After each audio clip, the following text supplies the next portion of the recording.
happened either. Trump added that there wouldn't be inflation or the Russia-Ukraine conflict if he were president. Those two areas, you wouldn't have inflation, you wouldn't have October 7th, you wouldn't have Russia and Ukraine fighting. None of those things would have happened if I were president. President Donald Trump said he does believe Putin wants peace. Trump mentioned that he spoke to Putin recently and that they have a good relationship. He trusts that Putin would be honest with him if he didn't want peace. Trump also said that he believes peace could have been achieved earlier and that the war shouldn't have started in the first place. Do you believe him? Yeah, I do. I believe he wants peace. I believe that President Putin, when I spoke to him yesterday, I know him very well. Yeah, I think he wants peace. I think he would tell me if he didn't. I'd like to see peace. Do you trust President Putin? I believe that, I believe that he would like to see something happen. I trust him on this subject. I think he'd like to see something happen. He criticized President Biden for allowing the conflict to escalate, pointing out the destruction of cities and loss of millions of lives. Trump expressed that the situation could have been prevented if action had been taken earlier. All those beautiful golden towers are knocked down. There's nothing going to replace them. But much more importantly, you lost millions of people. A lot of soldiers, but you lost millions of people. When they knocked down those cities, and they're all laying down on the side, they're lying down just in ashes and all crumbled up concrete. They literally look like a world-class demolition site. And many of them, almost all of them, but many of them, and this should have been done by Biden years ago. This should have never been allowed to happen. I know he's a friend of yours. But couldn't Putin just withdraw his He's a friend of today? CNN. That's why nobody watches CNN anymore, because they have no credibility. Alright guys, welcome back to the channel. I'm excited to see you here. Don't forget to like the video, subscribe to the channel, join the Notice family, and without wasting much more time, let's continue.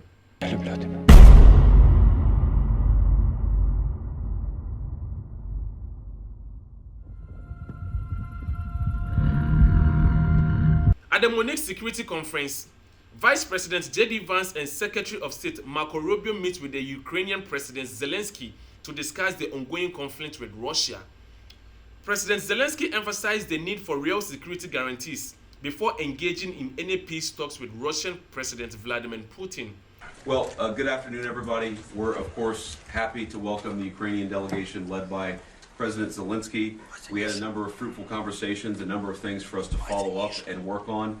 And fundamentally, the goal is, as President Trump outlined it, we want the war to come to a close. We want the killing to stop, but we want to achieve a durable, lasting peace, not the kind of peace that's going to have Eastern Europe in conflict just a couple years down the road. So we had a number of good conversations about how we might accomplish that together.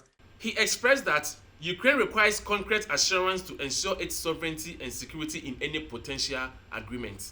To work more and to prepare the plan how to stop Putin and finish the war. We want peace very much, but we need real security guarantees, and we will continue our meetings and our work, and we will be very happy to see General Kalak also in Ukraine and this closest time. Thank you, Vice President, for meeting. Thank you, colleagues. Thank you so much. Great.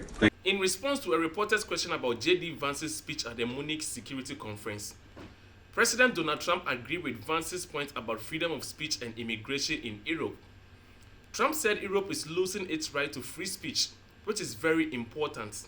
He also mentioned that Europe has a big immigration problem, pointing to rising crime in some areas. I tell you, you're talking about JD's speech, right? Yes, sir.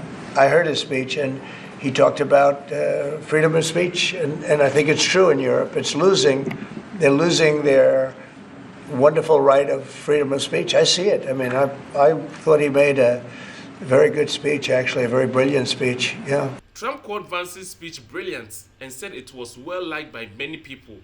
He warned that Europe needs to be very careful with these issues. Europe has to be careful, and he talked about immigration. And Europe has a big immigration problem. Just take a look at what's happened with crime. Take a look at what's happening in various parts of Europe. I thought his speech was very well received, actually. I've heard very good remarks. Before leaving on Air Force One at Joint Base Andrews, Trump told reporters that military recruitment is reaching record numbers. He highlighted that more people are joining the military, showing strong support for the armed forces. wanted to let you know that the recruitment numbers are getting to be records, that they're at levels that we haven't seen in many, many years. For the Army, the Navy, Air Force, Marines, the whole thing, the recruitment numbers you're probably hearing, they're at records, so we're really happy about that. Thank you. Thank you. Agriculture Secretary Brooke Rollins discussed the rising cost of food, particularly eggs, and promised an announcement to help lower prices. She mentioned that President Trump had highlighted the issue during his campaign, and she is committed to finding solutions. Clearly, one of the key issues facing all Americans right now is the price of food and grocery prices. I know President Trump, and what an honor to represent his vision, even talked about this quite a bit while he was on the trail over the last few years. Rollins explained that her office is closely monitoring the bird flu situation, which has impacted food prices, and is exploring all options to ensure food security. As a mother of 4 teenagers, she personally understands the struggle with rising grocery costs and promised further details on actions to address this in the coming days. We have seen the prices continue to rise. I, of course, was just sworn in less than 24 hours ago, but my very first briefing in my office last night was on this particular issue, was on the avian bird flu. We are looking at every possible scenario to ensure that we are doing everything we can in a safe, secure manner, but also to ensure that Americans have the food that they need. And as a mom of 4 teenagers, actually, I fully understand and feel the pain of the cost of these eggs. So we will be announcing more in the coming days. Alright guys, thank you for sticking around and thank you for watching, and don't forget to like the video, subscribe to the channel, and hope to see you in the next video.